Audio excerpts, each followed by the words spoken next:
कथारे अछि मानव सेवा ही माधव सेवा ओ एहार यथार्थता प्रतिपादन करने को जाई गोटे सेवा सदन निरंतर साधु उद्यम करि आसुछि। असहाय दुखी रंकींकर साथी साजिछि एही सेवा सदन। केउ दुखीटीए शीतरे थरीगले ता हाथ को बढ़ाई दियंती गोटे कंबल आउ ता बदल रे साउटी नेइचंती ढेर सारा आशीर्वाद।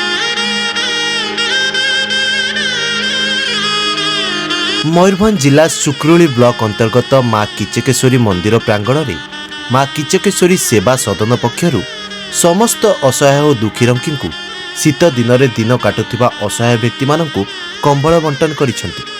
एही सेवा सदनटी निस्वार्थपर भाव काम करि आसुछि।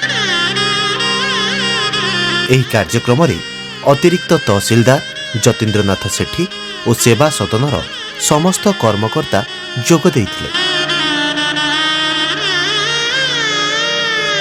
खिचिंगरू अभिषेक पाणिग्राही रिपोर्ट लोकशक्ति टीवी।